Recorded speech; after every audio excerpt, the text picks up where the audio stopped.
Hi everyone, welcome back to my channel, welcome back to Goldcoastdebuty. And today I'm laughing already because it's jokes, okay? We're going to talk about a topic that is really close to my heart, like, yes, the life of PK. For those who don't know, I am a PK, pastor's kid, preacher's kid, poets, and I'm joking, plumbers, nah. A preacher or a pastor's kid, that's basically what it is. This is just some advice to make, it's a struggle, it's a hard life, I'm not gonna lie. Like, people put you on this sort of pedestal that, but anyway, we can go into that when we go into this video. So basically, I just want to give you some advice for those who are PKs, and this is not just for pastors' kids yet. If you, like, your parents are like elder bishop, elder bishop, you'll understand what I'm saying. And look, it's not even selective of like if your congregation is 20 or 220,000. It doesn't matter. The same rules apply. So go with it, okay? Tip number bako. More people know you than you know them. Just always keep that in the back of your mind. You cannot be, don't think that no one can see you when you're 11:30 at night going to cinemas with Bravo Kid, okay? You need to be conscious that more people know you than you know them. Don't think just because it's late. Everybody is a spy for your parents. Let them know everything. I saw your daughter. I saw your son. I saw your daughter. I saw your son. And obviously these people don't have anything else better to do with their lives but see you do things, okay? So be careful how you think. Oh, no one can see me. No one can see me. Everyone can see you, best believe. And for a lot of you, your parents are prayerful, which is not an advantage because that means they see things that you do not see. Let me tell you a little story because this is the one that freaked me out. I don't even like mess with my mama, okay? My friend invited me to a party. She invited me to a party, like a Christmas party. And when I went to Christmas party, okay, let me just tell you my age before you start judging me. I was about 11, okay? Don't think nothing too deep, okay? And like I met this guy, was just like cool, like, hey, what's up, you know? MSN Bebo days. Hello. Hi. My day was fine. How was school? You know, that kind of, you know, it's chilled out. It's nothing deep. And then one day my mom calls me. Let me just tell you the dynamics. Yeah, I'm in Glasgow, Scotland, UK, Britain, Europe. Mom's in Ghana, Africa, on the other side of the world. Listen to me carefully. And then she calls me. She's like, "Hi there." I'm like, "Hi, mom." Hey. And then she's like, "I had a dream about you." I'm like, "Okay." She's like, "Do you know this guy called?" She says the guy's name. Mom is in Ghana. Listen, mom is in Ghana. And I'm like, "Yeah, I met him as my friend." She's like, "Okay, be careful."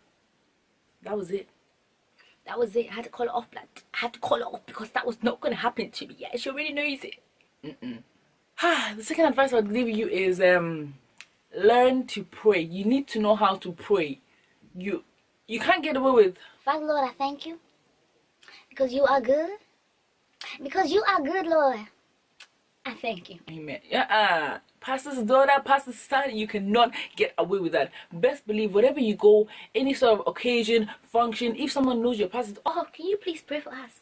Can you please pray for us? Because would you like to bless the offering? Would you like to bless the food? Would you like to bless the floor? Because they think that just as you were born, you came out singing Shabbat Lahasha. You didn't even cry. See, when you were a baby, you were born out of your mother's womb. You came out not crying, no cries. You were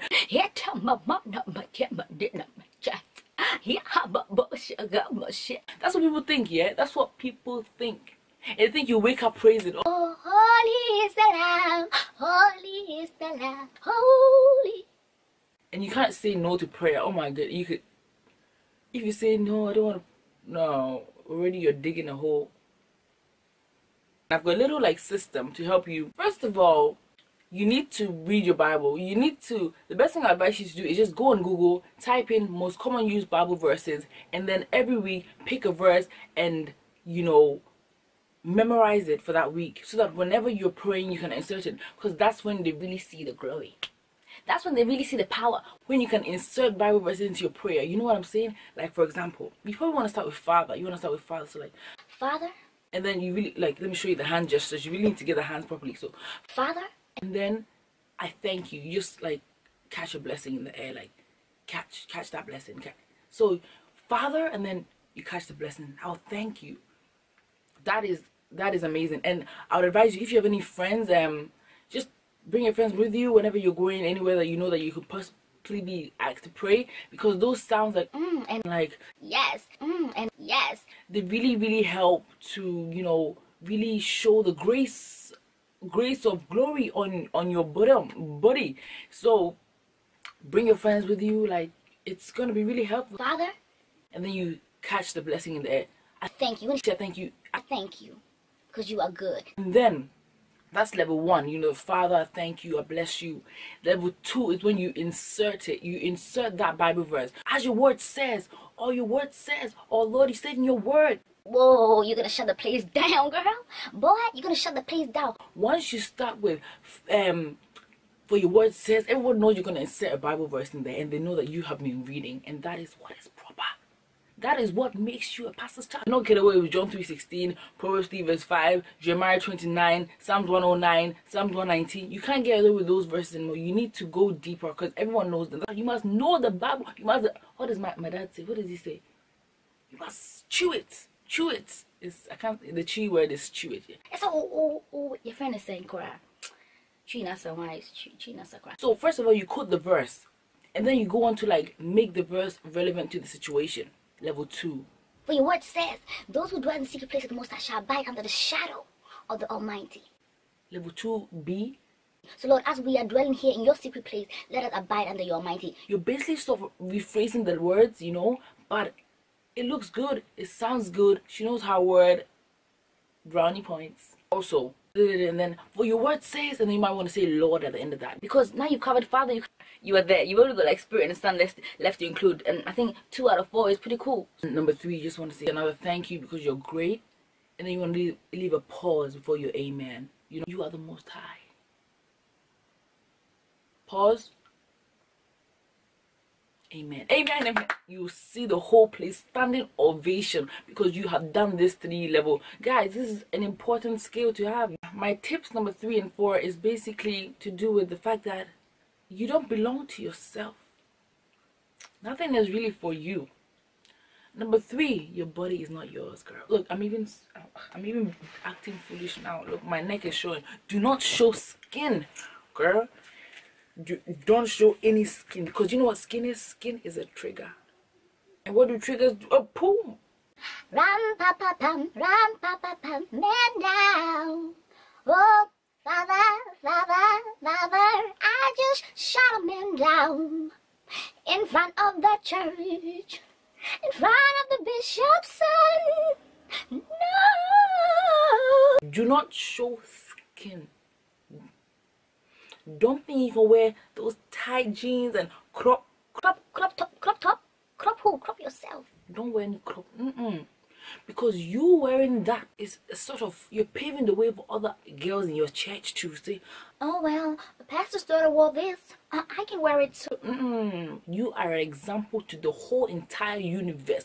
Everywhere you dress, you cannot just wear something. Everything you wear, you need to realize and think of the connotations, the perceptions of how people will view you. You need to don't even show hands, girl. If you're indoors, wear glasses. It's okay. Just wear glasses. Cover up every inch of your body. The only place you need is your mouth to talk, and your eyes. Even that one, you can even give halfway. Don't show skin. Hey, don't show skin. You hear me? Don't show skin. Advice number 4 is about your house. Your house is not yours, you know that. Your parents bought it. They pay the rent. They buy the food that is yours in the fridge, but it's not yours because anybody in the congregation can come to your house whenever they want. They don't need to call. They don't need to knock. You come to your room one time, someone is sleeping on the floor in your room. You always have a spare mattress because someone might just pop over 6 a.m. 6 p.m. 3 a.m. It doesn't matter, girl. You are the pastor's house. So don't think you can have those late night conversations with Johnny, because Johnny will not hear you because you will not even have a phone.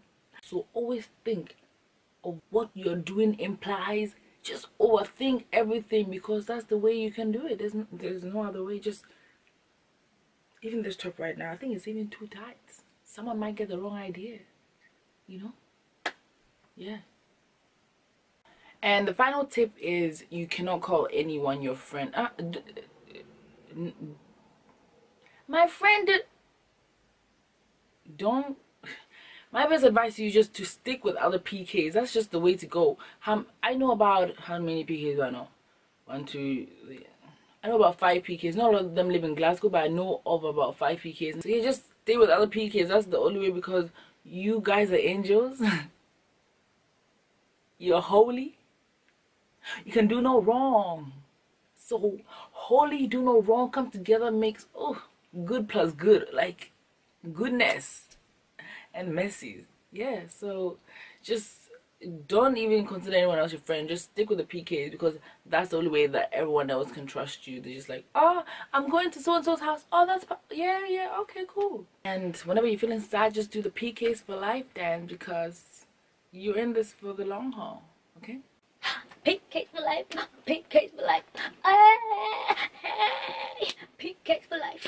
PKs for life. Hey. PKs. I just want to say, I feel the struggle, I feel the pain, but you gotta stick through it, girl. Boy, why don't we keep referring to you guys as girls? Yeah, just stick through it. It's like nothing you can really do till you get that chance. Just move church. Just move church. Move contract. Move church. Move contract.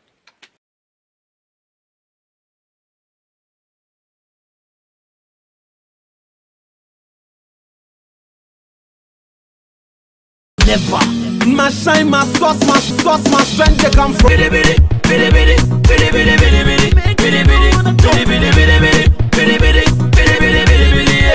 Anything man go do, them go talk about you, them go try.